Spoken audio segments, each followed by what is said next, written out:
Bonjour à tous, très heureux de vous retrouver pour ce nouveau numéro des Matins du Sénat. Pendant 1h30, vous allez être plongé au cœur des débats entre les sénateurs.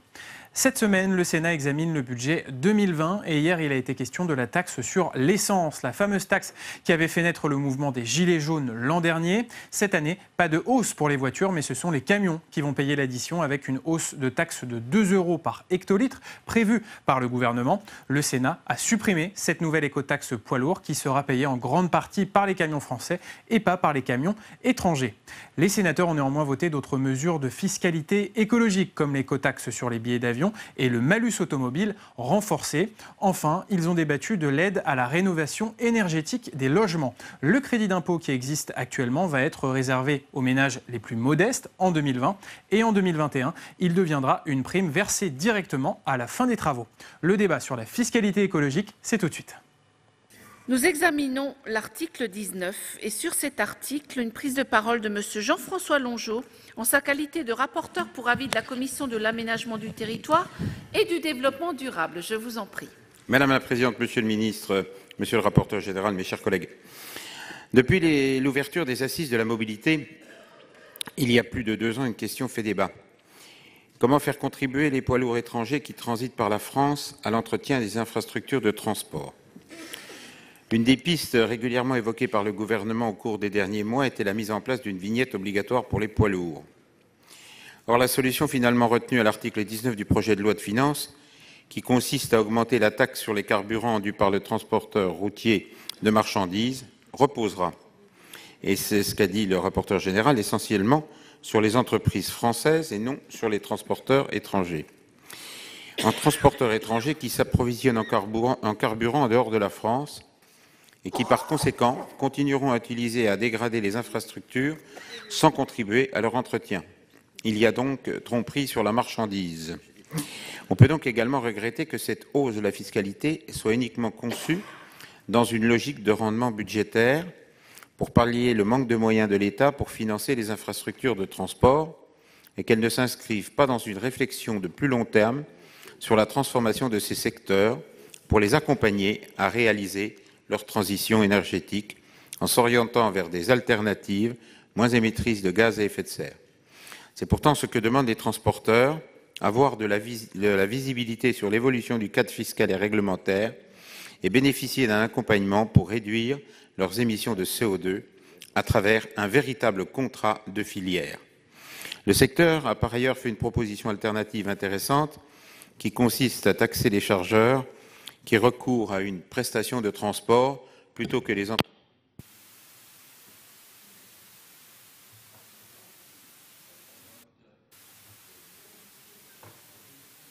Poursuivez, chers collègues. Je vous invite à prendre le micro un petit peu plus bas. Voilà. En mettant en place une éco-contribution, Monsieur le ministre, j'ai donc 3 questions très simples. Pourquoi avoir renoncé à l'ambition de faire contribuer les poids lourds étrangers à l'entretien de nos infrastructures de transport ? Que répondez-vous aux transporteurs qui demandent de la visibilité et un accompagnement pour réduire leurs émissions à gaz à effet de serre ? Pourquoi avoir refusé de reprendre leurs propositions alternatives visant à taxer les chargeurs plutôt que les transporteurs ? Je vous remercie. Merci. La parole est à Monsieur Olivier Jacquin. Merci, Présidente. Je viens d'entendre Monsieur le rapporteur nous dire que l'article 19 allait être supprimé. Je pense que c'est une bonne chose pour le transport routier, tant je pense du mal de ces 2 centimes de taxes supplémentaires sur un secteur fragile et en concurrence internationale forte. Je viens de vous le dire, le dispositif que vous mettez en place lance une balle dans le pied, même si elle n'est pas bien grosse, 2 centimes, par rapport aux concurrents étrangers. Ça n'est pas acceptable, donc je salue votre initiative, monsieur le rapporteur, de supprimer cette taxe. Mais laissez-moi vous interroger, mes chers collègues, sur un principe de cohérence. Dans la loi des mobilités, nous vous avons proposé de nombreux dispositifs pour tenter d'inscrire le monde des transports dans la transition énergétique, dans le principe du pollueur-payeur. Et le rapporteur Didier Mandelli, qui avait fait par ailleurs un excellent travail, nous a en permanence donné des avis défavorables en disant qu'on ne cherchait qu'à inventer des taxes diverses et variées et que la seule qui vaille, c'est celle qu'ont proposée unanimement pour financer les petites collectivités. Vous vous rappelez, un taux réduit de versement mobilité auquel on ajoutait un peu de TICPE fléché. Pour le reste, les infrastructures allaient être financées aussi par de la TICPE. Et là, supprimant cet article 19, vous supprimez aussi des financements à l'AFITE. Or, c'était une de nos priorités dans la loi des mobilités de financer l'AFITE. Donc là, vous supprimez ce financement-là, et j'ai vu un certain nombre d'amendements être proposés qui inventaient une nouvelle taxe alors sur les donneurs d'ordre, pas celle que je viens de vous proposer, j'ai tenté de vous proposer et de vous expliquer, mais on crée un nouvel impôt pour les donneurs d'ordre. Il y a un certain nombre d'amendements qui sont posés en ce sens, et je ne vois pas la cohérence. Vous créez une taxe, à un autre moment, vous supprimez le financement à l'AFITE, et ça me pose bien des questions. La parole est à Monsieur Savoldelli. Merci Madame la Présidente. Monsieur le Ministre, mes chers collègues, il y a un principe, à mon avis, qui pourrait faire du commun entre nous, c'est que, comme par exemple les entreprises ferroviaires participent à l'usage des infrastructures ferroviaires, il faut que ceux qui sont usagers des infrastructures routières participent financièrement à l'entretien des infrastructures routières. Et d'autant que quand on regarde le maillage des voiries prises, pour beaucoup, elles relèvent de la responsabilité des collectivités territoriales. Et tout le monde sait ici la différence quand un camion de gros tonnage passe sur de la voirie par rapport à les conséquences qu'ont les véhicules automobiles routiers d'usage personnel. Donc ça, c'est un premier principe. L'article rapporte, vous me direz si je me trompe, Monsieur le Ministre, mais c'est un article qui rapportera 140 millions à l'AFITE. Voilà, bonne réponse de ma part. La suggestion de notre groupe, puisqu'il faut qu'on ait en tête le débat qu'on a eu aussi l'an dernier sur ces questions-là. Donc moi, je fais une suggestion, c'est que le Sénat a des idées, on a une pratique de travail pluraliste, donc notre groupe serait assez favorable à ce qu'il y ait un groupe de travail du Sénat qui se mette sur des propositions d'évolution juridique sérieuses et financées sur le retour d'un mécanisme d'écotaxe, mais réellement efficient, permettant d'abonder plus largement l'AFITE. Et là, comme il nous est souvent rétorqué qu'il y a un problème avec le droit européen, là, il n'y a pas d'obstacle dans le droit européen. Pourquoi ? Puisque dans le cadre de la directive Eurovignette, ça permettrait à l'ensemble du territoire européen d'avoir la même législation. Ce qui veut dire très concrètement que le transporteur routier, qu'il soit de tel ou tel pays européen ou d'entreprise française, il faut qu'il participe au paiement et à l'entretien des infrastructures routières. Et ce qui ferait qu'au lieu d'être dans un système de concurrence aveugle et exacerbé, moi j'entends, il va y avoir des manifestations de transporteurs routiers du point de vue des territoires frontaliers de nos amis européens. Pourquoi ? Parce que la concurrence s'exacerbe tellement qu'à un moment donné, il y a un conflit de gens ayant le même métier. Donc voilà, il faut qu'on arrive à produire ça. Moi, je pense que le Sénat est en situation de faire ce travail financier et juridique pour qu'on sorte de cette crise qui n'est pas seulement liée à ce budget-là, mais déjà au budget précédent. Merci. Nous allons à présent examiner les amendements. C'est cela. Deux amendements identiques de suppression qui font l'objet d'une discussion commune. L'amendement 105, c'est Monsieur le rapporteur général. La présidente, l'amendement 105 vous propose de supprimer l'article 19. Je vais simplement, pour ceux qui hésiteraient, vous citer deux chiffres, pas plus. Deux chiffres. Tout d'abord, les entreprises sous pavillon étranger, c'est 40% du trafic en France. Donc 40% du trafic en France, le trafic routier est assuré par des entreprises sous pavillon étranger. Et la deuxième chiffre que je voudrais vous citer, c'est que 75%, les trois quarts donc, des camions, des poids lourds étrangers qui circulent en France ne s'approvisionnent pas en carburant en France. Pourquoi ils le font? Parce que d'une part, aujourd'hui, la capacité des réservoirs le permet, et vous avez surtout un différentiel, ça a été dit par les uns et par les autres, d'à peu près 10 € par hectolitre. Si vous faites votre plein en Espagne ou si vous faites plein en Belgique, c'est 10 € de moins par hectolitre. Donc évidemment, c'est la raison pour laquelle les 3/4 des poids lourds étrangers qui circulent en France, 3/4 ne font pas leur plein en France. Donc ça devrait vous convaincre. Quelle est la conséquence de l'article 19 s'il était voté? Ce serait évidemment une perte de compétitivité pour le pavillon français qui a déjà perdu l'essentiel du marché. Et donc, nous n'accroissons pas par un vote inconsidéré pour un problème sans doute important, mais n'accroissons pas, encore une fois, la perte de compétitivité de ces entreprises. Juste pour un petit mot sur les financements, mais la solution, elle existait. Elle avait été votée à plusieurs reprises par la majorité sénatoriale. Et on avait la possibilité de résoudre la question des Bretons en mettant un tarif régional à 0, en modulant les tarifs en fonction des régions. C'était l'écotaxe. Et j'ai très très mal vécu en commission des finances, en direct, la suppression par un amendement royal de quelque chose qui nous a coûté 1 milliard d'euros. Donc voilà. Et nous sommes privés de recettes récurrentes. Pour un amendement identique, Monsieur Grémillet, l'amendement 1165. Oui, Madame la Présidente, Monsieur le Ministre, Monsieur le Rapporteur général, je ne vais pas en rajouter. Cet amendement est absolument identique. Si on voulait faire disparaître ce qui reste au niveau de cette activité de transport, on ne s'y prendrait pas mieux. Et c'est pour ça que je propose aussi cette suppression. Monsieur le Ministre, Monsieur le Rapporteur, je ne vous consulte pas. Monsieur le Ministre, quel est l'avis du Gouvernement? Merci Madame la Présidente. Peut-être... Évidemment, ce sera un avis défavorable, vous vous en doutez. Peut-être vous dire quand même ce qui a été débattu avec l'ensemble de la filière dans les réunions que nous avons eues il y a encore un peu plus d'un mois et demi. Dire que l'engagement a été pris et l'inscription dans la loi a été faite d'affecter l'ensemble des ressources à l'AFIT, qu'une mesure d'information de transparence en pied de facture a été proposée à la filière et que plusieurs propositions alternatives ont été faites, notamment celle de M. Jacquin qui a raison, et je parlais bien sûr des poids lourds en transit et non pas étrangers qui viendront en France. Vous avez raison de préciser, monsieur le sénateur. Dire que nous avons proposé à la filière, qu'il a accepté dans son principe, l'élaboration d'un contrat de transition énergétique qui permettra de donner de la stabilité fiscale dans le temps. Et nous travaillerons d'ailleurs avec Bercy au raccourcissement des délais de remboursement de TICPE de la même façon que cela a été fait pour la filière agricole. Et dire enfin que sur l'ambition, nous partageons évidemment l'ambition s'agissant du dumping fiscal et social qui s'exerce dans le transport routier de marchandises. Nous partageons l'ambition d'y mettre un terme au travers d'une norme européenne et c'est bien l'objet de la position de la Commission qui sera livrée la semaine prochaine en Conseil des ministres des Transports que la France défendra ardemment, vous vous en doutez. S'il n'y a pas de demande d'explication de... Oui, Monsieur Jacquin, pour une explication de vote.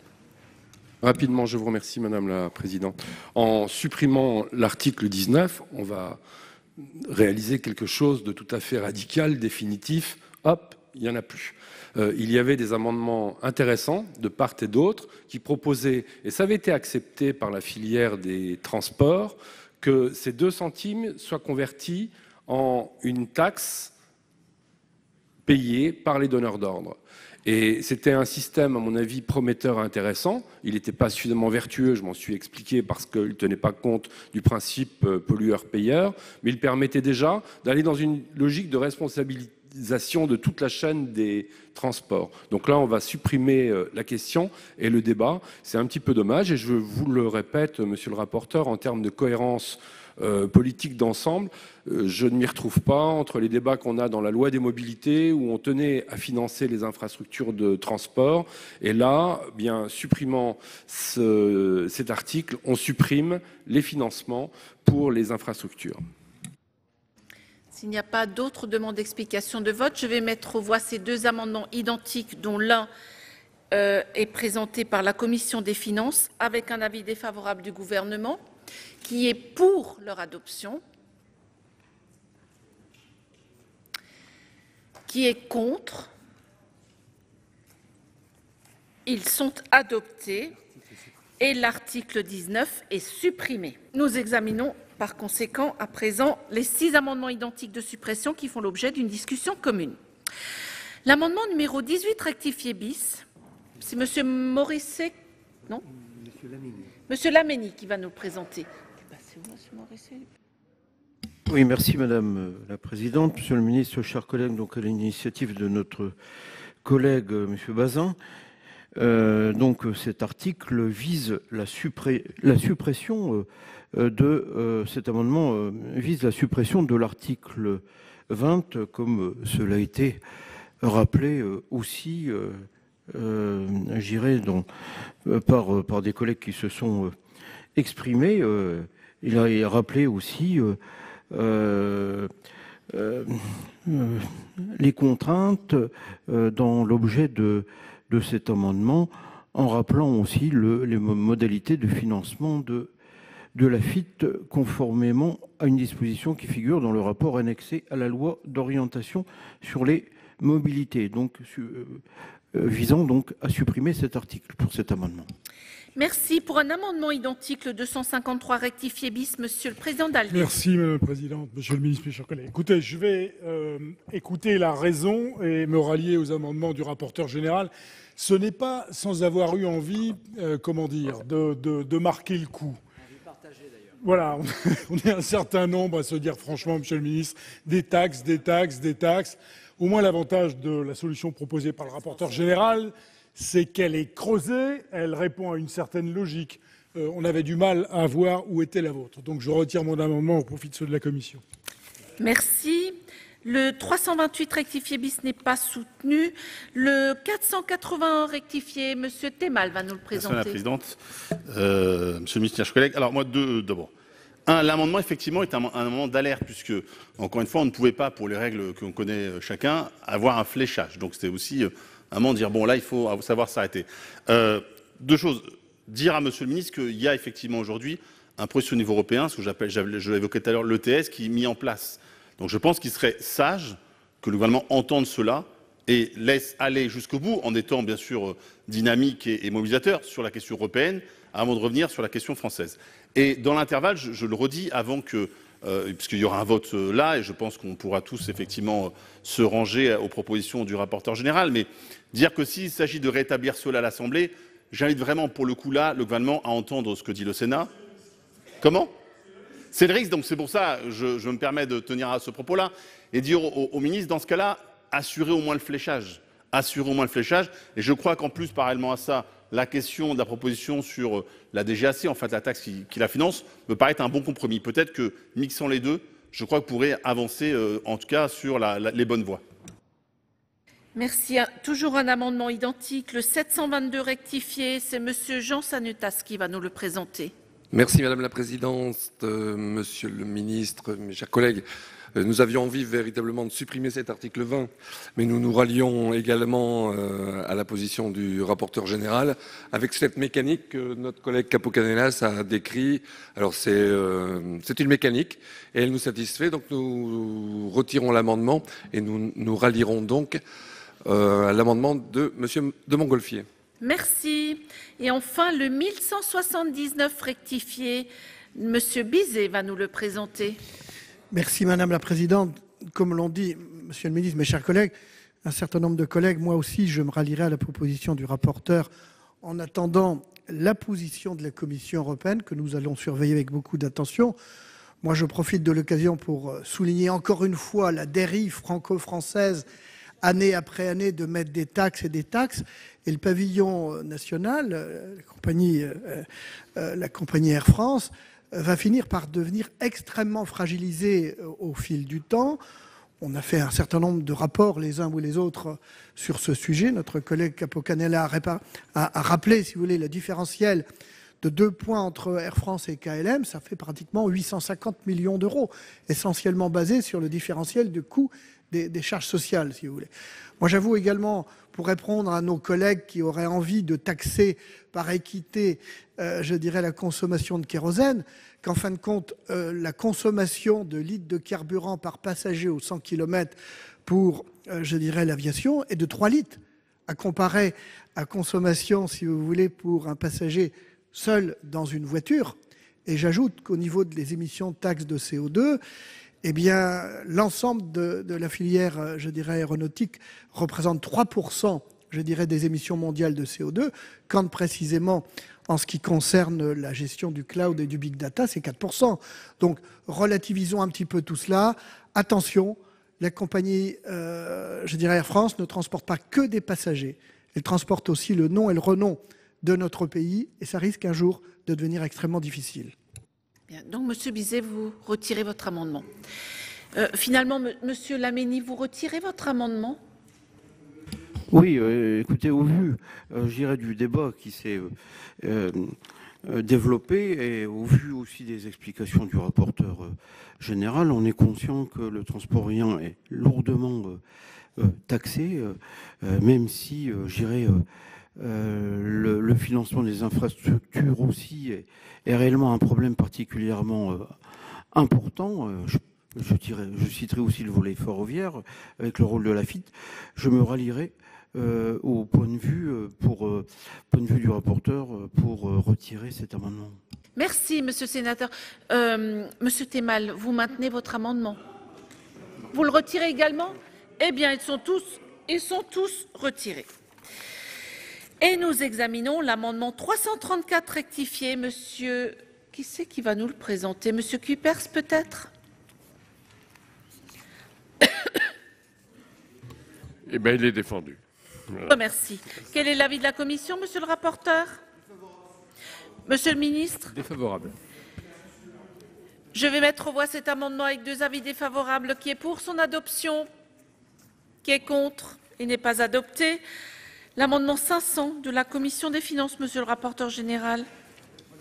Je vous ai déjà annoncé cet amendement qui consiste à baisser la taxe d'aviation civile.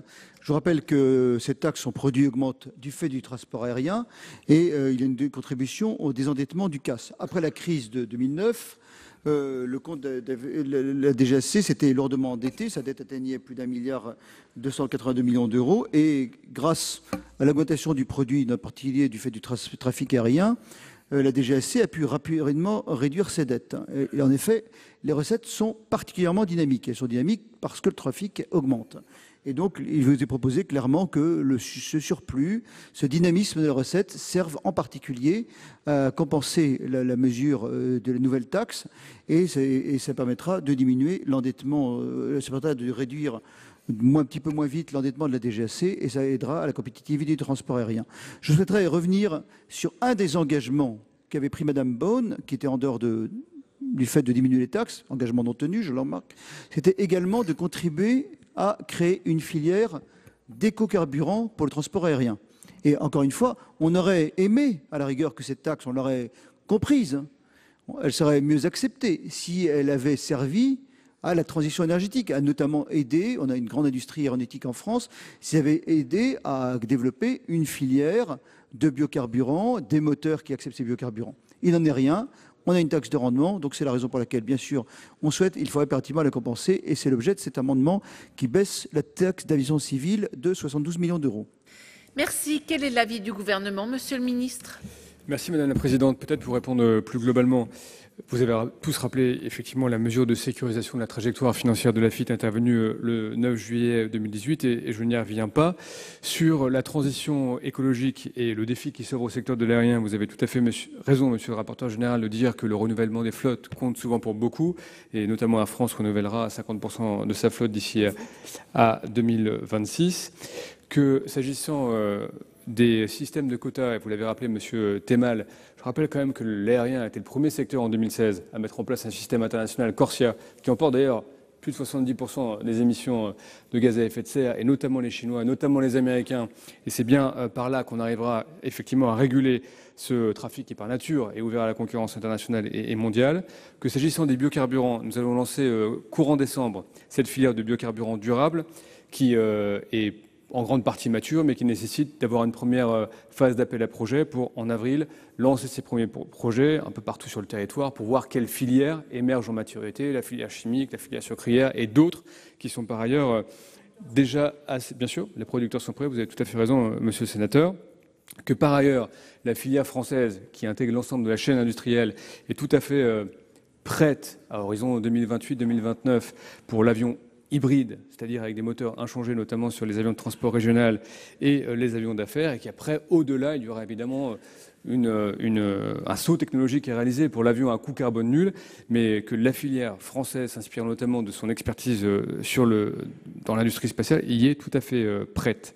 S'agissant, du coup, je réponds aussi aux amendements qui vont suivre sur le désendettement de la DGAC pour vous dire que nous y sommes également défavorables dans la mesure où la DGAC a réduit son endettement d'1 milliard à environ 536 millions d'euros cette année et qu'elle fait face ou qu'elle fera face dans les années qui viennent à des besoins d'investissement conséquents, notamment sur les nouveaux systèmes de modernisation du contrôle aérien.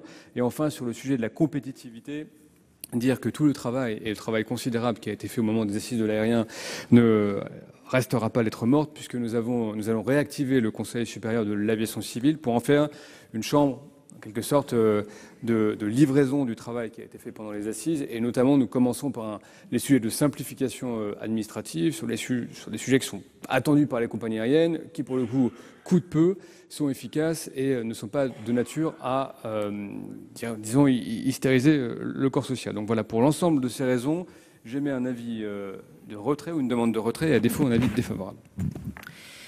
Je vais mettre aux voix l'amendement 500 avec un avis défavorable du gouvernement, un amendement de la commission des finances qui est pour son adoption, qui est contre. Il est adopté. Nous examinons deux amendements qui font l'objet d'une discussion commune. L'amendement 307 rectifié, c'est M. Canvet qui va nous le présenter. Oui, Madame la Présidente, Monsieur le Ministre, Monsieur le rapporteur général, chers collègues, c'est un amendement qui avait été déposé dans l'esprit de se dire qu'il n'était pas normal qu'une taxe sur l'aviation aille financer d'autres modes de transport. Donc c'est dans cet esprit-là que ça avait été déposé. En même temps que je suis de ceux qui pensent que l'AFIT est un démembrement de l'État et qu'il ne sert à rien d'avoir un outil pareil. Il suffit d'inscrire des lignes budgétaires au niveau du ministère des Transports et puis le problème du financement des transports en France sera réglé, donc c'est pas la peine d'avoir des intermédiaires. Je vais le retirer pour compte tenu du vote de l'amendement du rapporteur général. Par conséquent, le 307 rectifié est retiré. Le 1078, c'est M. Gay qui va nous le présenter. Oui, merci Madame la Présidente, Monsieur le Ministre, mes chers collègues. Un amendement qui va vous faire plaisir. Nous proposons, nous, que cette taxe soit progressive en fonction du type de billet et qu'elle frappe plus lourdement les billets de première classe ou de business class pour conjuguer l'exigence environnementale et la justice sociale. Je ne vais pas tout vous lire, mais juste un chiffre.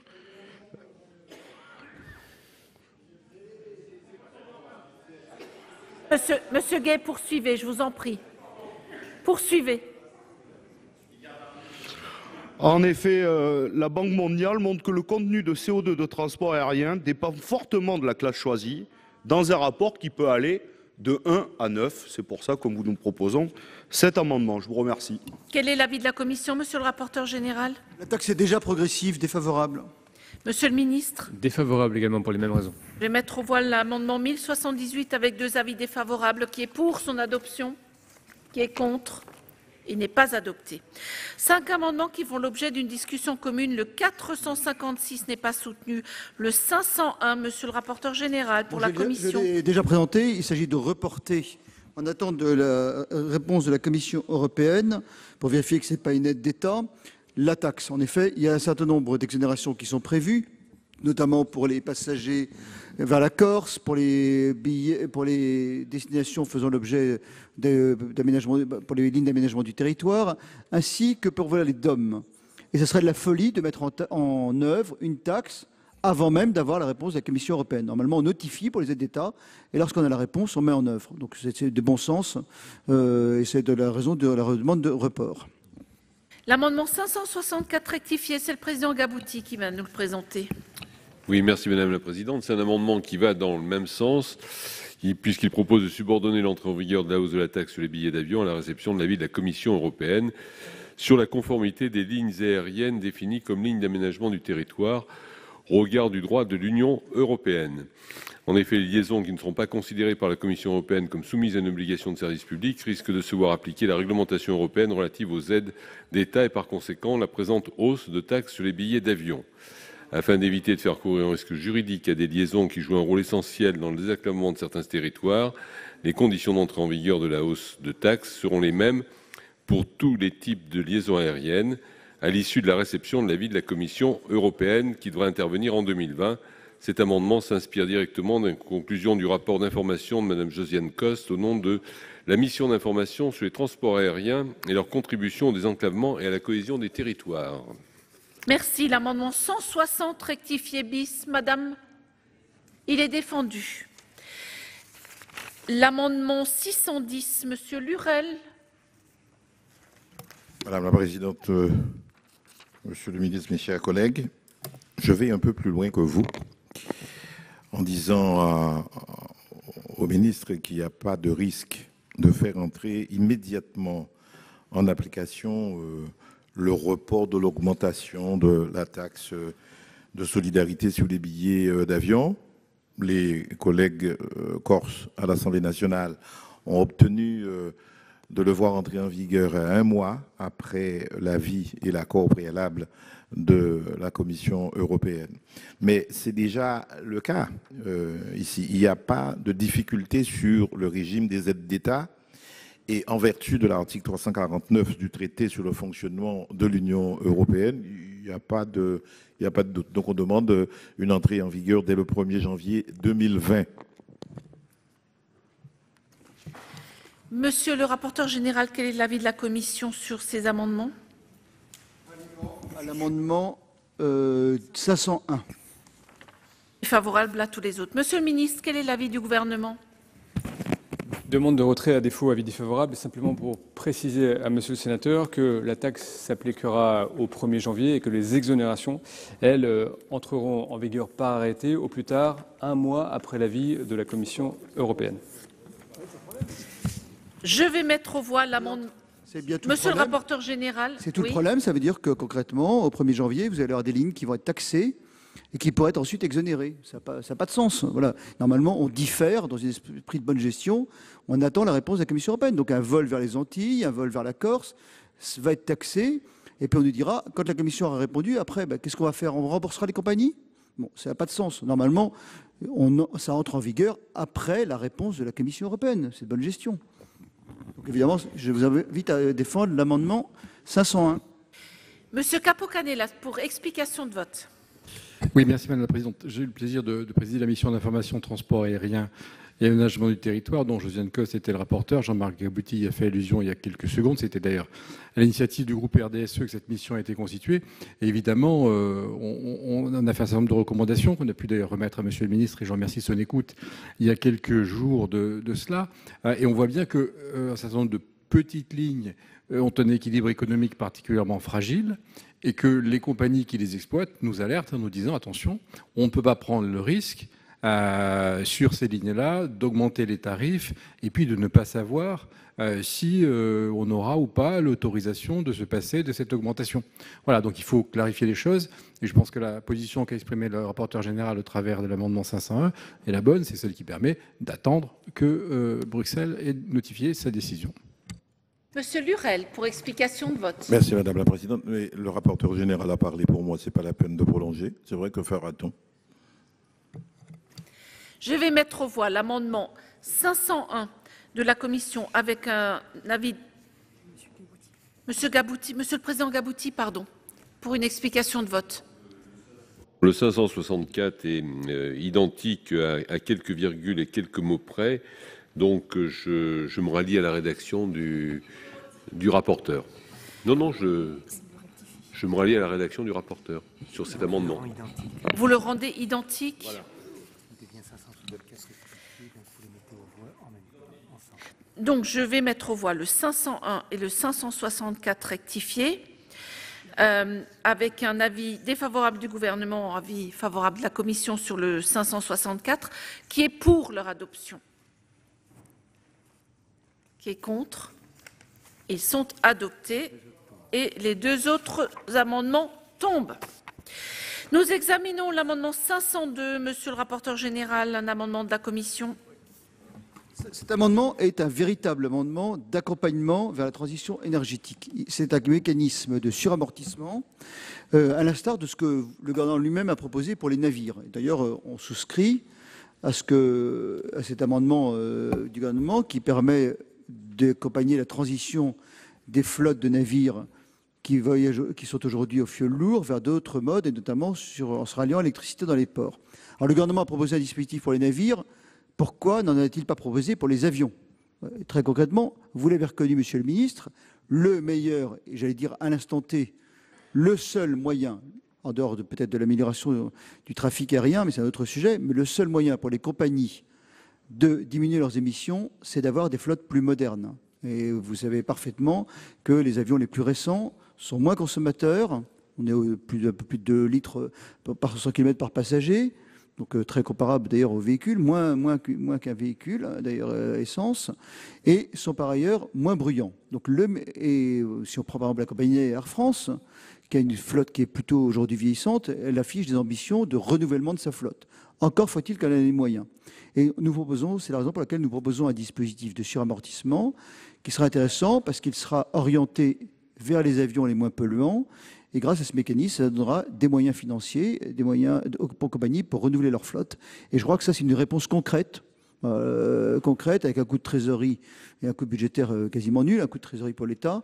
C'est un moyen très concret d'accompagner le renouvellement des flottes et de lutter contre les émissions.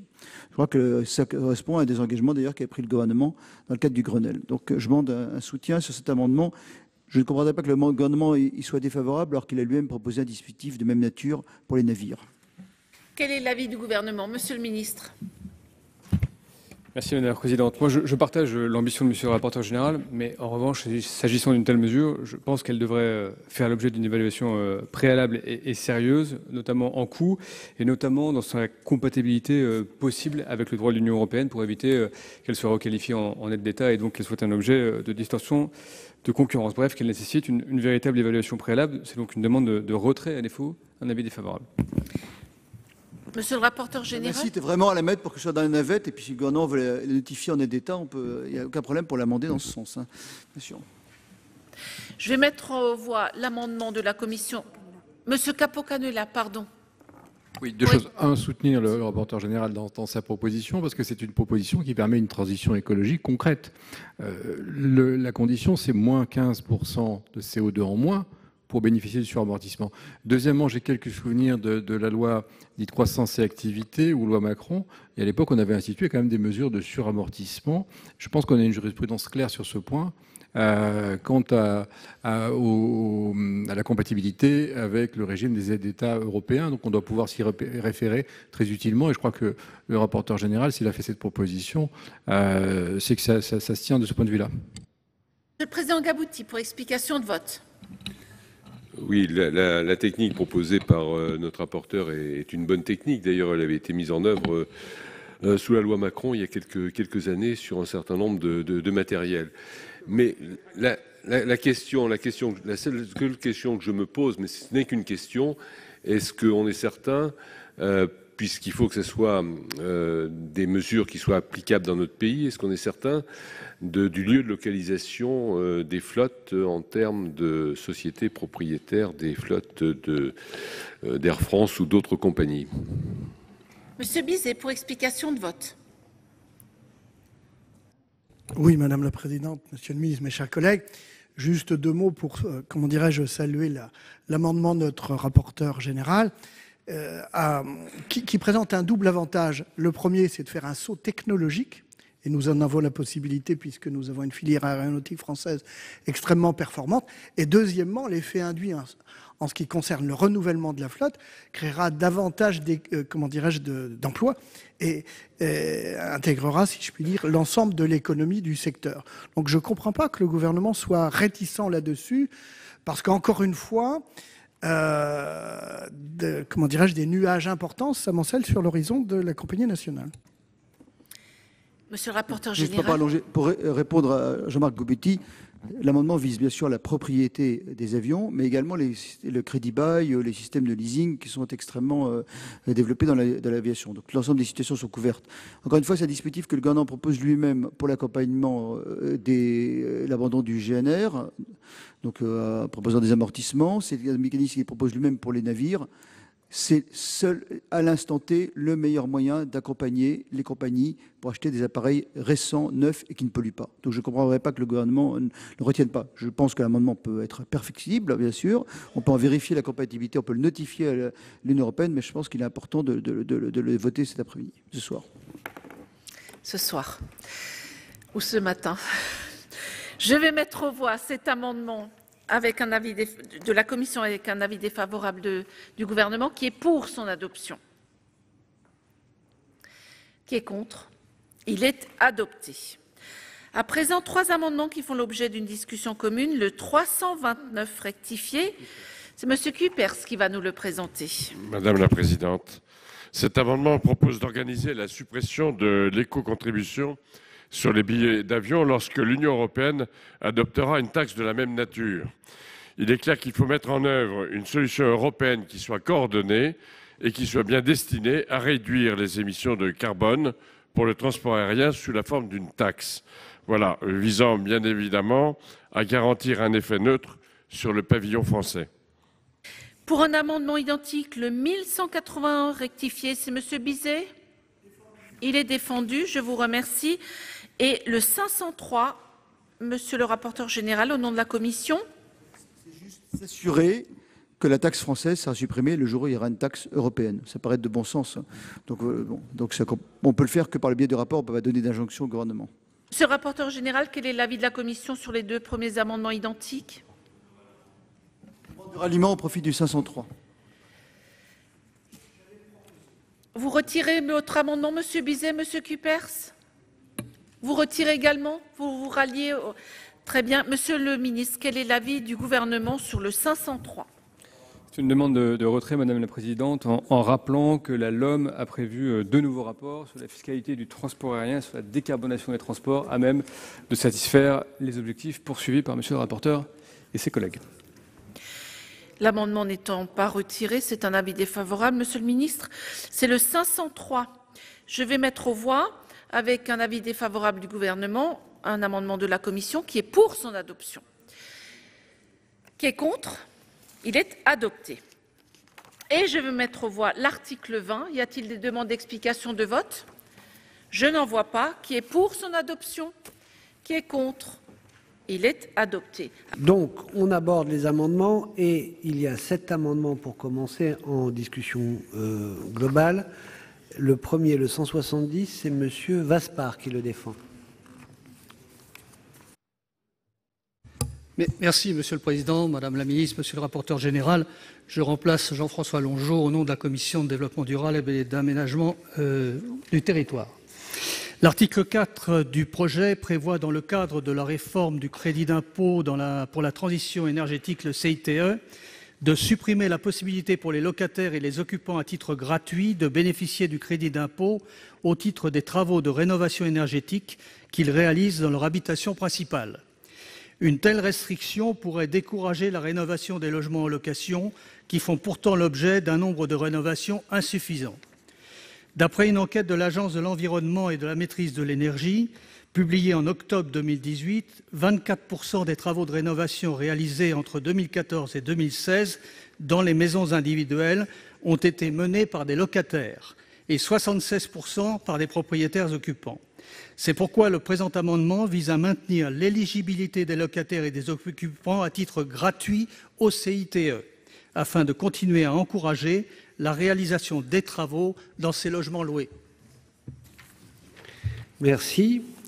L'avis de la... non, on va continuer. Monsieur Bigot, vous avez la parole, cher collègue. Donc cet amendement vise à rétablir la possibilité pour les locataires et toute personne qui bénéficie d'un droit d'usage et d'habitation de bénéficier, toutes conditions étant par ailleurs remplies, du crédit d'impôt pour les dépenses éligibles qu'ils acquittent personnellement et directement à raison du logement qu'ils occupent. Ce point n'ayant pas fait l'objet d'une explication de rejet convaincante de la part de la majorité présidentielle, il est soumis à nouveau au débat par les auteurs du présent amendement. Très bien. Et dans cette discussion commune, 3 amendements identiques, dont le premier, le 277 rectifié. Monsieur Ardel, vous avez la parole, cher collègue. Oui, Monsieur le Président, Madame la Ministre, mes chers collègues. Cet amendement est porté par notre collègue Ronan Dantec et vise à permettre l'élargissement du crédit d'impôt pour la transition énergétique, CITE, des logements, tel que modifié par l'article 4 du présent projet de loi de finances pour 2020 aux propriétaires bailleurs. Il est inspiré de celui du rapporteur général qui propose également l'élargissement du CITE aux propriétaires bailleurs, mais il réduit la durée minimale de location de 5 à 3 ans pour étendre le nombre des bénéficiaires. Selon l'Observatoire national pour la précarité énergétique, la majorité des ménages en situation de précarité énergétique sont locataires de leur logement. D'après le rapport du groupe de travail Rénovation Parc Privé Locatif, conduit par Michel Pelling et Pierre Otus et publié le 23 octobre 2019, le parc locatif privé est un angle mort de la politique publique de rénovation énergétique. De fait, les locataires du parc privé locatif constituent 45% des ménages exposés à la précarité. Les propriétaires occupants ne sont que 39% et les locataires du parc social 16%. Un quart des locataires du parc privé déclarent souffrir du froid en hiver. Dès lors, il est décevant que le plan de rénovation énergétique, lancé en juin 2018 par Nicolas Hulot, ministre de la Transition écologique et solidaire, n'ait concerné côté privé que le parc des propriétaires occupants. En cohérence avec les objectifs de réduction de la consommation d'énergie finale des bâtiments et de neutralité carbone en 2050, la lutte contre la location des passoires énergétiques doit être une priorité de la réforme du CITE. Il apparaît donc nécessaire d'étendre les aides de la rénovation énergétique aux propriétaires bailleurs afin de les inciter à réaliser les travaux qui permettront à leurs locataires de voir leur facture énergétique baisser. Merci. Ensuite, il y a un seul présent parmi c'est Monsieur Capu. Vous défendez l'amendement? Oui, il est défendu, c'est un identique. Il est défendu. Le suivant n'est pas soutenu puisqu'il a un unique signataire pas présent. Donc, on continue la discussion commune avec le 64, monsieur le rapporteur général. L'amendement 64 vaudra du coup un peu explication de vote et surtout position sur les autres amendements qui viennent d'être défendus.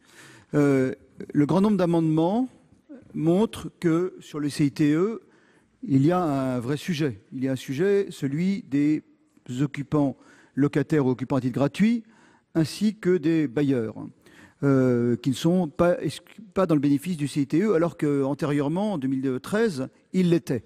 Donc évidemment, les exclure, c'est pas vraiment faire du développement durable. Les passoires thermiques, elles existent aussi bien dans le logement locatif, peut-être même des plus d'ailleurs, que chez les propriétaires occupants. Donc il y a vraiment, je crois, intérêt, si on veut vraiment lutter contre le réchauffement, si on veut vraiment être efficace en termes d'efficacité énergétique, si on veut vraiment lutter contre les passoires thermiques, cette question des propriétaires non occupants, c'est-à-dire des propriétaires bailleurs ou des locataires, doit être traitée. Les premiers amendements, 170, 589 notamment, proposent de réintroduire, comme c'était le cas autrefois, les occupants à titre gratuit ou occupants locataires. Nous préférons regarder les règles du Code civil. Il y a des lois sur le logement et dans les règles du Code civil, telles qu'elles existent qui s'appliquent aux baux d'habitation, les travaux ce type de travaux incombe normalement aux propriétaires. Le locataire doit, par exemple, l'entretien de sa chaudière, mais dès lors qu'il s'agit de changer la chaudière, c'est le propriétaire de voir ses travaux. Les travaux de simple entretien, c'est bien sûr à la charge des locataires, mais dans les règles qui sont applicables aux baux d'habitation, et c'est extrêmement réglementé. Vous savez que en matière de baux d'habitation, il y a énormément de dispositions qui sont d'ordre public, on ne peut pas y déroger, même conventionnellement. Donc dans la pratique, ça veut dire que les travaux qui sont relatifs à la rénovation thermique, changer ses fenêtres, isoler les logements, changer la chaudière, ce sont bien des travaux qui incombent aux bailleurs. Et c'est la raison pour laquelle je vous propose cet amendement qui porte le numéro 64, qui met à la charge des bailleurs, bien sûr, les travaux et qui en permet l'éligibilité au CITE. Et de ce fait, ça couvre le champ des amendements premiers amendements qui sont applicables aux locataires. Donc on est plutôt dans l'application des règles du Code civil. Merci. Et l'amendement suivant.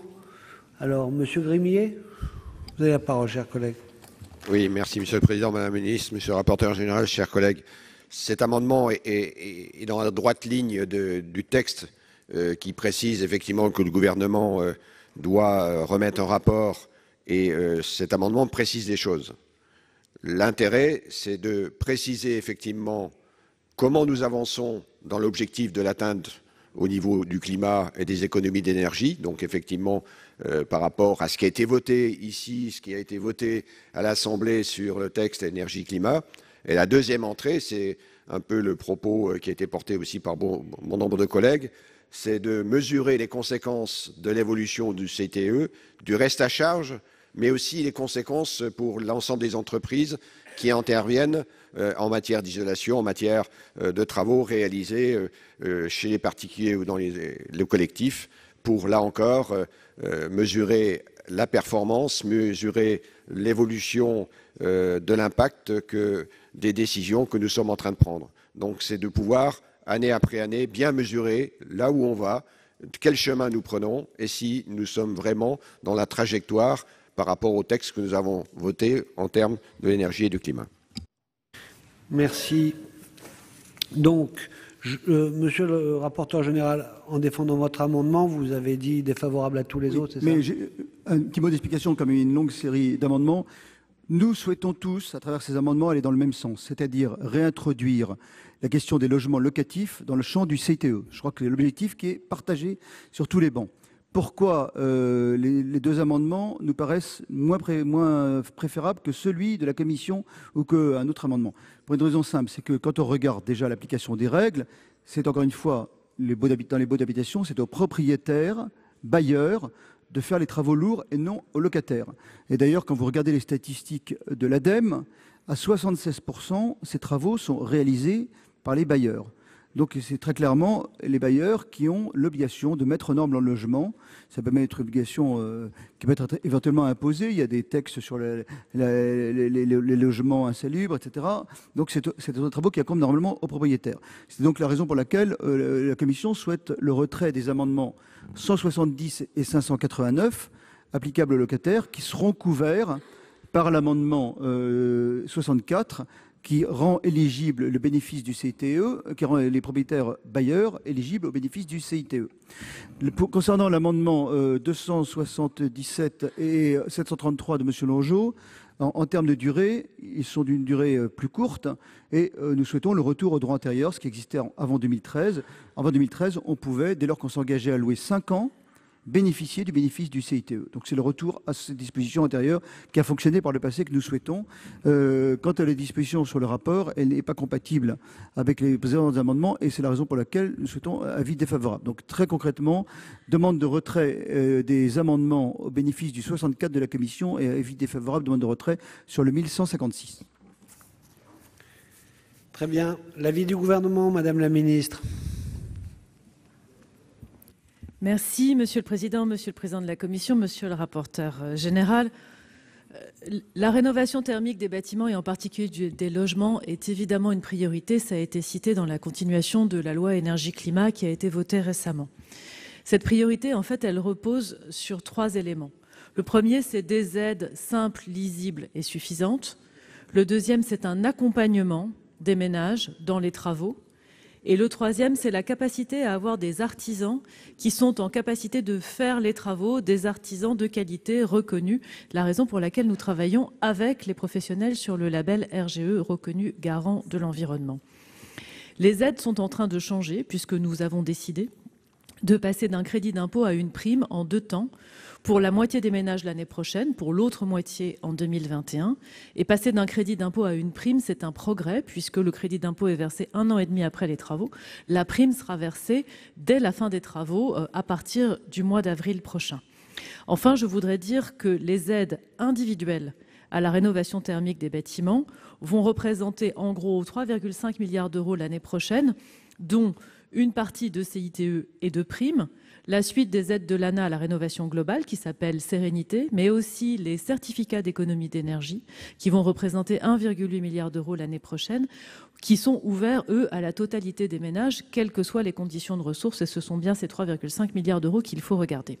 Maintenant, pour répondre aux amendements. Je partage la préoccupation qui a été exprimée de pouvoir traiter le parc locatif privé, et plutôt du point de vue des propriétaires bailleurs que des locataires, puisque, comme ça a été dit, ce sont bien les propriétaires qui sont en responsabilité pour les travaux. Le gouvernement a donc décidé d'y retravailler, mais pour l'exercice 2021. Ne serait-ce que parce que la prime est versée par l'ANA dès l'année prochaine à un volume de ménages qui va déjà être très significatif, et le crédit d'impôt lui-même est résiduel toujours pour l'année 2020 et a vocation à être transformé en prime en 2021. C'est donc un sujet important sur lequel le gouvernement prendra des engagements pour 2021, mais pas pour 2020, sachant qu'en 2020, les propriétaires bailleurs sont éligibles aux aides ANA Sérénité, donc rénovation globale sous conditions de ressources, et aussi aux certificats d'énergie, d'économie d'énergie, là sans conditions de ressources, et puis bénéficieront de l'amélioration de l'accompagnement et de l'amélioration du travail fait par les artisans. Donc pour ces raisons, le gouvernement est défavorable à tous les amendements proposés dans cette discussion commune, y compris à l'amendement sur le rapport, simplement parce que le rapport est prévu très vite. Or, le nouveau système va se mettre en place progressivement. La prime à partir d'avril, la plateforme sera ouverte dès janvier, mais le versement à partir d'avril. Et nous reviendrons pour le PLF 2021 sur le sujet des propriétaires bailleurs. Merci. Donc, on va passer au vote. Monsieur Vaspart, pour explication de vote. Oui, merci, Monsieur le Président. Je vais retirer cet amendement, mais je voudrais aussi rappeler, ça a été dit tout à l'heure, 76%, 24% pour les locataires. Ça veut dire que si les propriétaires ne veulent pas faire les travaux, et que pour les locataires, c'est un peu une obligation de les faire parce qu'il fait froid, c'est humide, il y a besoin de ces travaux-là, ben, ils ne seront pas faits, ils ne bénéficieront pas de cette aide. Donc c'est un vrai sujet, un vrai problème. J'espère qu'en 2021, Madame la Ministre, il y aura vraiment une proposition concrète du gouvernement. Donc, le 170 est retiré. Nous passons au vote du 589 de M. Reynal, Kanner, etc. Retiré. Retiré. Donc, je vais me retirer au profit de l'amendement 64. Très bien. Monsieur Husson, vous voulez parler sur quel amendement? Non, ça y est? Non, ben, ils sont tous retirés pour l'instant, donc on verra si on a un en discussion, vous parlerez. Alors, oui, monsieur le rapporteur général. Explication de vote. Bon, je remercie d'abord la ministre de ne pas avoir nié le sujet. Donc ça veut dire que concrètement, c'est un vrai sujet. On ne peut pas dire que le parc locatif est en dehors, même s'il y a des dispositifs ANA.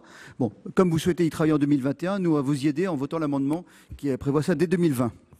Bon, avant cela, nous avons l'amendement 277 identique avec le 173. Monsieur Arnel, vous avez la parole. Oui, Monsieur le Président, je vais le retirer. Tout simplement, je voudrais simplement vous dire que j'espère que le collègue Dantec ne m'en voudra pas parce que lui, il souhaitait la durée à 3 ans pour augmenter le nombre de bénéficiaires. Mais à défaut, pourquoi pas. Bon, vous l'avez retiré, mais il y avait un identique, 733, qui a été défendu par M. Capu. M. Capu le maintient? Oui, M. Capu. Je vais suivre l'avis de la Commission. Je vais retirer cet amendement au profit de l'article 64. De l'amendement 64. Parce qu'il n'y a pas d'article 64. Oui, très bien. Donc, vous avez retiré et nous arrivons à l'amendement 64 du rapporteur général avec un avis favorable, bien sûr, de la Commission, un avis défavorable du gouvernement, qui est pour... Ah, attendez. Quand même, M. Husson, vous voulez parler. On va... Oui, 2 éléments peut-être. Moi, évidemment, je souscris à l'amendement de la Commission pour de multiples raisons. Je pense néanmoins qu'il est dommage de se priver, même au titre du Code civil, du soutien à des locataires qui jusqu'à présent pouvaient avoir l'aide. Et puis peut-être surtout, Madame la Ministre, je trouve un peu facile comment dirais-je, le grand écart que vous faites entre le dispositif qui est sous la maîtrise de l'État, au travers des aides du crédit d'impôt transition énergétique, et les certificats d'économie d'énergie. Enfin, les certificats d'économie d'énergie, vous les appropriez à bon compte, là où parfois d'ailleurs, il y a eu des rapports qui démontraient que dans certains cas, il y avait des abus. Moi, je suis le premier à les condamner. Deuxièmement, pour avoir, je dirais même à titre personnel, conduit un dispositif qui est innovant, puisque sur le territoire de la métropole du Grand Nancy, depuis 7 ans, la collectivité est chef de file en matière de certificat d'économie d'énergie. Mais moi, je ne m'arroge pas au titre de la collectivité les subventions qui, finalement, sont le fait d'un dispositif voulu par l'Europe, mis en place par la France, entre le secteur privé, les obligés, les producteurs d'énergie et les bénéficiaires. Ce qui est intéressant, c'est de montrer que la collectivité a pu offrir à tous les bénéficiaires, sans condition de ressources, des aides, mais qui sont le fruit, je dirais, des évolutions dont je dis qu'elles sont intelligentes, qu'elles sont financées par ceux qui, hier, avaient tendance à ne pas regarder la consommation d'énergie pour vendre du matériel. Donc, c'est un dispositif intéressant, mais rester honnête pour que tout soit sincère dans nos débats, ce n'est pas le fait du gouvernement. C'est un choix collectif. Et là, comme vous l'avez dit à juste titre, tout le monde peut être bénéficiaire, que ce soit des habitants, des associations, des bailleurs sociaux, des collectivités. Et l'intérêt, me semble-t-il, d'encourager ce dispositif, c'est notamment de pouvoir s'appuyer plus encore demain avec les compétences dévolues aux intercommunalités et aux régions sur ce dispositif, avec les collectivités qui sont au plus près, qui peuvent être chefs de file. C'est ça qu'il faut encourager, mais faites confiance au territoire et ne vous appropriez pas le bénéfice au seul bénéfice de l'État. Merci. Donc, on vote sur cet amendement 64. Oh, bon, Monsieur Grémier, allez-y. Oui, Monsieur le Président. Madame la Ministre, je voudrais d'abord dire à notre rapporteur général que sur l'amendement qu'il propose, je le soutiens complètement. Par contre, je suis un peu surpris, Monsieur le rapporteur général, de votre position sur ce qui est proposé. La proposition, il y a un rapport, de toute manière. Ce qu'on propose, c'est tout simplement d'y voir clair pour 2021. On va se retrouver dans un an dans la même situation. C'est-à-dire qu'on n'aura même pas mesuré les conséquences de la réforme du CTE, des conséquences du reste à charge pour les ménages et de l'atteinte de l'objectif au niveau de l'énergie-climat. C'est pour ça, Monsieur le Président, si j'ai insisté pour prendre la parole, compte tenu qu'il est mis avec les autres, il va tomber. Donc, mais je regrette vraiment. On a besoin d'y voir clair. On a besoin, effectivement, sinon on va repartir en 2021 au doigt mouillé, sans mesurer les conséquences. Et j'ai bien entendu ce que vous avez dit, Madame la Ministre. Ce que souhaitait le Sénat, enfin ce que nous souhaitions, et on a un certain nombre de signataires, ce qu'on souhaitait, c'était effectivement d'avoir une clairvoyance par rapport aux mesures budgétaires qu'on prendra pour 2021. Merci. Et Monsieur le rapporteur général vous répond. Daniel Grémier, je suis favorable aussi à avoir une clairvoyance. Et sur le fond, je suis favorable au rapport. C'est exclusivement une question de logistique. C'est-à-dire concrètement, si cet amendement du rapport a été voté, il fait tomber l'autre. C'est pour ça. Voilà. Donc je ne suis pas. Je fais beaucoup de choses dans cet hémicycle. Je ferai bientôt le ménage là-haut, parce que c'est toujours aussi sale. Mais je vais aussi enlever les chaînes et déplacer le banc. Mais en attendant, je ne fais pas encore la logistique. Il y a des gens beaucoup plus compétents que moi, et ces amendements sont incompatibles. Donc il n'y a aucune opposition de fond. Voilà, qu'on soit bien d'accord, je pense que la demande de Daniel Grémier d'y voir clair est indispensable, ce serait plus gouvernement, mais malheureusement, les amendements sont incompatibles entre eux. C'est aussi simple que ça. Ah.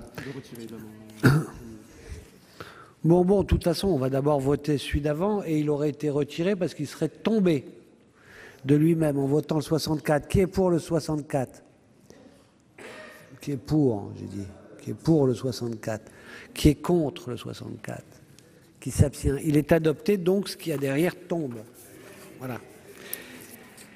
Très bien. Je veux juste quelques secondes vous dire qu'il y a 300 amendements sur ce thème général. Et je suis un peu inquiet parce que c'est un débat contraint en temps. Il y a un temps pour adopter un budget, c'est pas comme d'autres lois. ça devrait être fini demain soir, ou sinon c'est sur la deuxième partie du budget que ça va être rogné, c'est-à-dire les missions. De fait, le temps n'est pas incompressible. Et à ce rythme, c'est impossible, mais absolument impossible, même en allant avec des coups d'accélérateur et tout. Donc je vous préviens, parce que vous êtes dans l'hémicycle, c'est que vous voulez participer, mais comme ce sujet, il y a 300 amendements, il n'y a peut-être pas besoin de toujours redire tout. Je conseille ça pour que ça se passe bien. Alors on y va. 435 rectifié, 2 amendements identiques. Et Monsieur Capu a la parole. Oui, merci Monsieur le Président. Donc il s'agit, comme vous le savez, de revenir sur l'exclusion du CITE des 9e et 10e déciles qui représentent les ménages dits les plus aisés. Si on peut comprendre, Monsieur le Président, que le gouvernement, au travers d'une mesure à vocation sociale, soutienne légitimement les ménages modestes et très modestes, pour autant, en termes de massification des travaux et sur un plan environnemental, exclure les 9e et 10e déciles, cela revient à écarter 50% du nombre de travaux et du nombre de rénovations. C'est la raison pour laquelle je vous propose de rendre éligible au CITE, pour ces ménages 9e et 10e déciles, les travaux les plus performants et les plus lourds, à savoir les travaux d'isolation, je le fais rapidement, Monsieur le Président, les travaux d'équipement fonctionnant avec une source d'énergie renouvelable, et de soutenir pour l'ensemble des ménages les frais de dépose de cuves à fioul. Donc, amendement identique. Oui, Monsieur Jean Sandetas, vous avez la parole. Merci, Monsieur le Président. Je suis vos conseils, donc amendement défendu. Bien, merci. Alors, Monsieur le rapporteur général, votre avis? Très brièvement, la Commission souscrit complètement à l'idée que les ménages des déciles 9e, 10e déciles ne devraient pas être exclus du crédit impôt de transition énergétique. En effet, et pas simplement la prime. Simplement, il y a un amendement qui est l'amendement 65, qui est réintroduit dans le cadre d'une rénovation globale. Donc c'est satisfait, au moins partiellement, dans l'intention. En tout cas, nous les réintroduisons par l'amendement 65, donc demande de retrait, c'est un avis défavorable avec ces amendements qui sont incompatibles avec l'amendement de la Commission. Alors, Madame la Ministre, votre avis?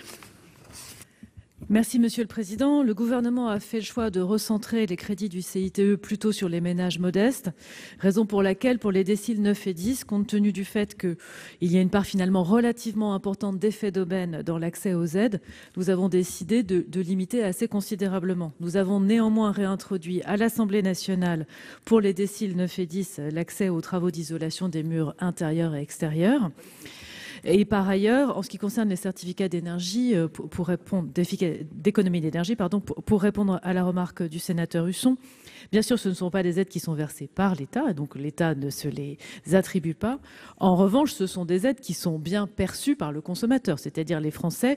Aujourd'hui, quand ils font des travaux, il y a le prix facial des travaux et puis le fait qu'on peut avoir accès à une diminution de la facture des travaux à travers ces aides qui sont des aides nationales. Et là encore, notamment pour les changements de chaudière, ça s'applique sans condition de ressources. C'est la raison pour laquelle l'équilibre auquel nous sommes arrivés, c'est-à-dire isolation intérieure et extérieure pour les déciles 9 et 10, nous paraît satisfaisant. Avis défavorable sur les 2 amendements. Donc la Commission demande retrait ou défavorable. Est-ce que M. Capu maintient? Moi, je crois qu'il ne faut pas se tromper de cible, en fait. Soit on fait des mesures de justice sociale, soit on fait des mesures écologiques. Si on veut être efficace écologiquement, il ne faut pas se priver de 50% des donneurs d'ordre. Donc je pense, on peut très bien voter ces amendements, on votera ensuite le 65 aussi, s'ils sont concordants, mais je pense qu'il faut respecter la chronologie. Ces deux-là viennent avant, donc je pense qu'il faut les voter, et puis ensuite on pourra voter le 65. Bon. Ils sont incompatibles, mais allons vite. De toute façon, on vote. Il y a 2 avis défavorables.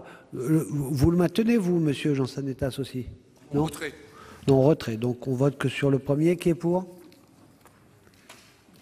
Qui est contre? Qui s'abstient? Il est rejeté. Après, il y a 16 amendements en discussion commune. On va commencer par le 469 rectifié. Et il y a 2 amendements identiques. Monsieur Capu, vous avez la parole.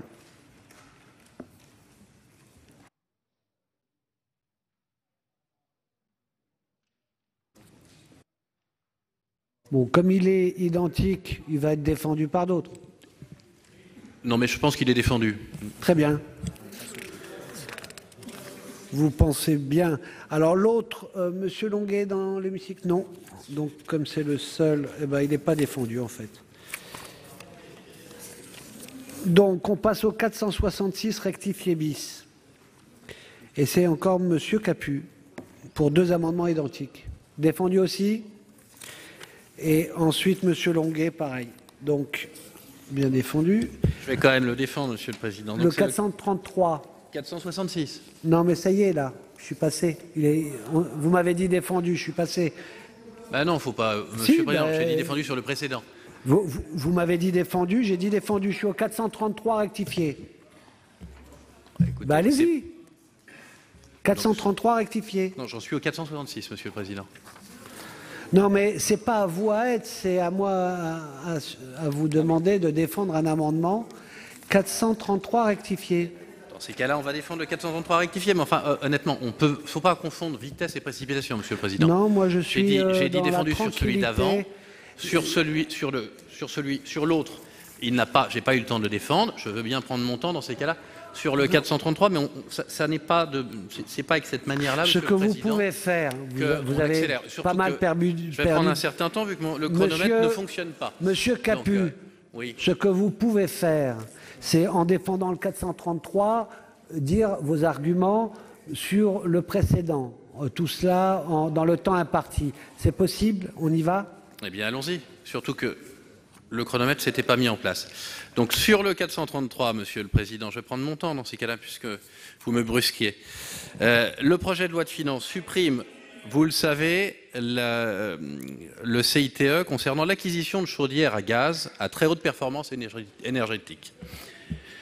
Ces chaudières gaz à très haute performance énergétique ont vocation, Monsieur le Président, à remplacer le parc des chaudières des anciennes générations, contribuant ainsi à la diminution des consommations énergétiques et des émissions de gaz à effet de serre. Pour les ménages qui souhaiteraient remplacer leurs équipements obsolètes, les chaudières gaz THPE constituent donc un moyen transitoire. Les gains moyens obtenus, Monsieur le Président, en maison individuelle comme en collectif, pour ces travaux sont supérieurs à 30%. Pour les économies d'énergie, comme pour les réductions d'émissions de CO2.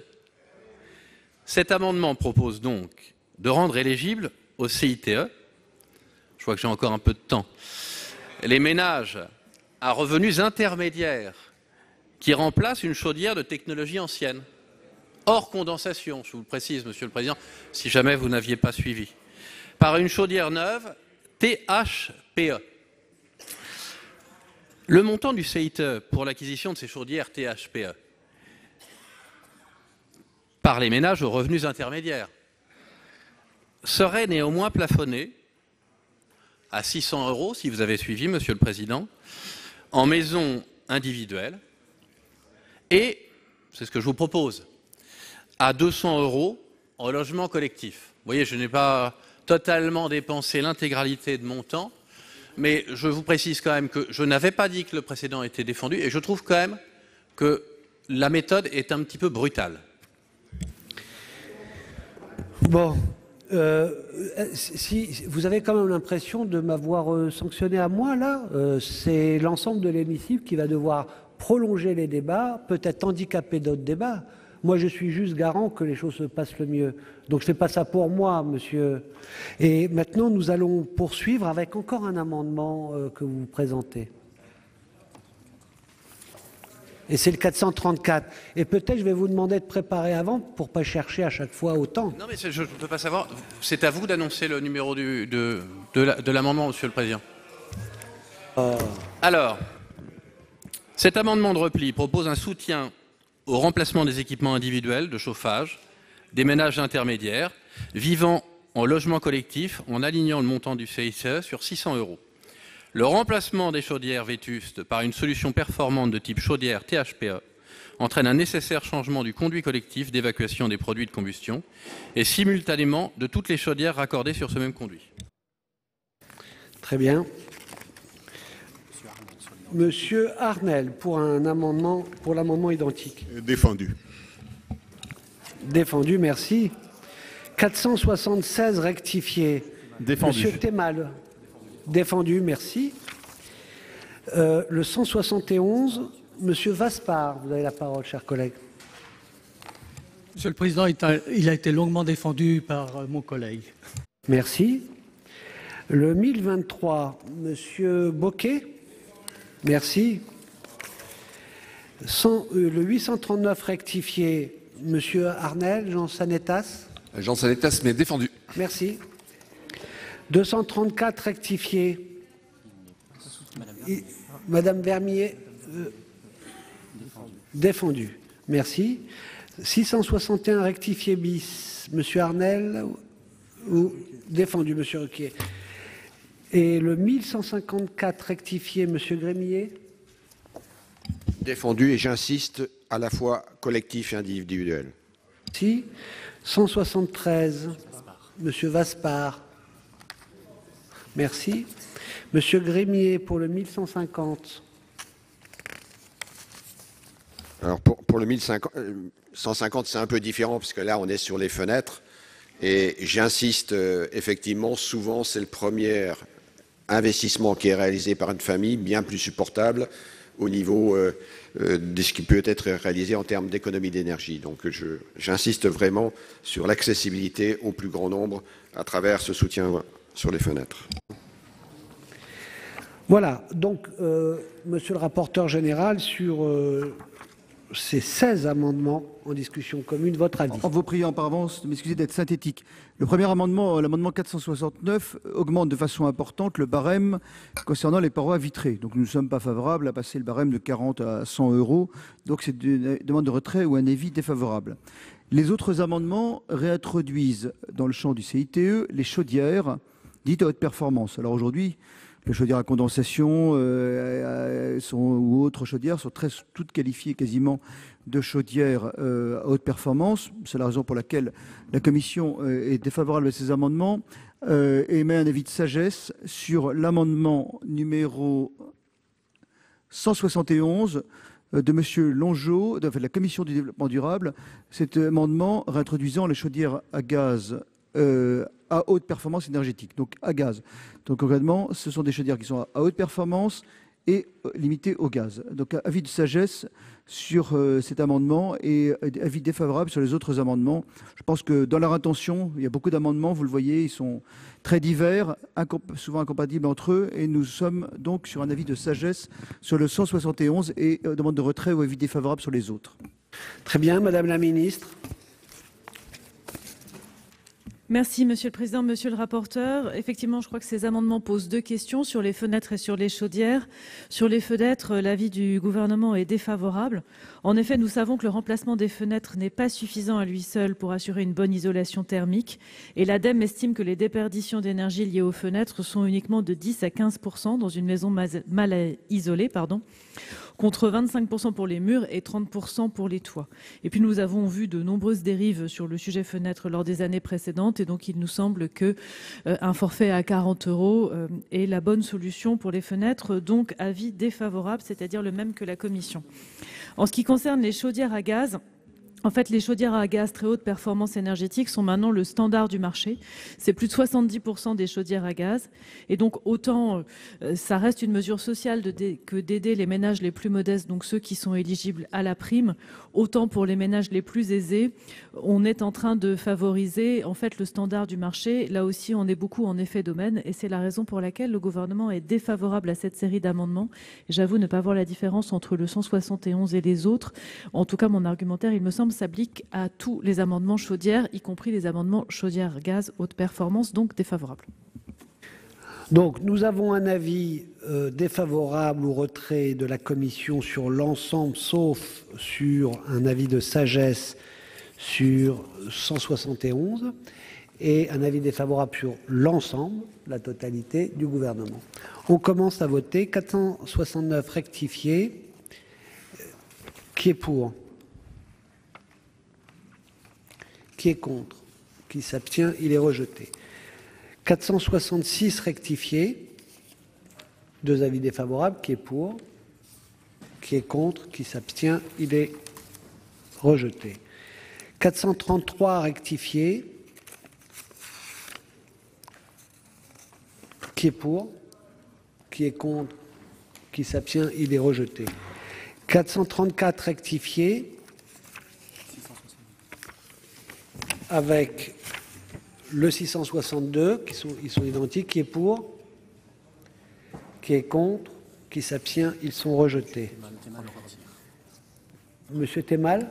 Oui, donc je retire mon amendement au profit de celui de la Commission développement durable. Très bien, donc, est retiré. Après le sagesse de numéro 171 de Monsieur Longeau et de la Commission, avec avis défavorable du gouvernement, qui est pour? Qui est contre? Qui s'abstient? Il est adopté. Donc, les autres tombent, je pense. Pas tous. Lesquels? 1023 tombe. 839 tombe. 234 tombe. 661 tombe.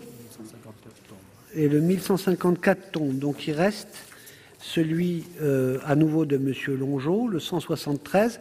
Mais là, il y avait avis défavorable de la Commission et du gouvernement. Qui est pour?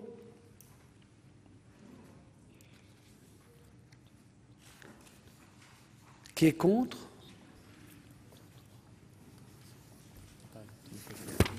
Qui s'abstient? Il est rejeté. Et puis le 1150 rectifié de M. Grémillet, deux avis défavorables. Qui est pour? Qui est contre? Qui s'abstient? Il est rejeté. L'amendement 65 de la Commission, Monsieur le rapporteur général. L'extension au 9e et 10e décile dans le cadre d'une rénovation globale. Alors, c'est un identique de Monsieur Longeau. Pardon. Et comme il y a un amendement commun, c'est pas tous les jours, entre la Commission des développements durables et la Commission des finances, je demanderai la priorité de vote sur ces deux amendements identiques aux commissions des finances et aux commissions du développement durable. Tout de suite. Donc, tout de suite, je suis saisi d'une demande de priorité de la Commission sur les amendements identiques 65 et 172, avant qu'ils soient mis aux voix en premier. Selon l'article 44, alinéa 6 de notre règlement, la priorité est de droit quand elle est demandée par la Commission saisie au fond, sauf opposition du gouvernement. Quel est l'avis du gouvernement sur cette demande de priorité? Pardon? Pas d'opposition. La priorité est donc ordonnée. Voilà. Donc, quand on va voter, on commencera par celui-là. Ça va faire tomber, je pense, quelques-uns, mais pas tous.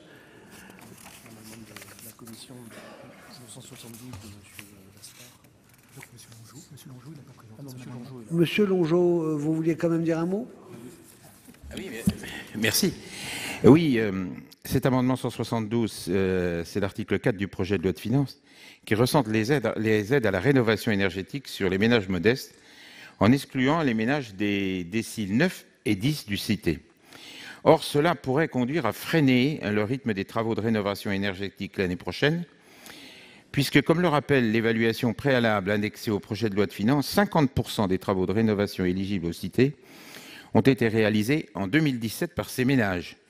Lors de l'examen du projet de loi de finances de l'Assemblée nationale, un amendement du gouvernement a été adopté permettant à ces ménages de bénéficier du cité au titre des travaux d'isolation des parois opaques. Cet amendement propose d'aller plus loin en permettant à ces ménages de continuer à bénéficier du crédit d'impôt lorsqu'ils réalisent des travaux de rénovation globale de leur logement énergivore, étiquette F ou G, permettant un gain énergétique, passage à une étiquette A, B ou C.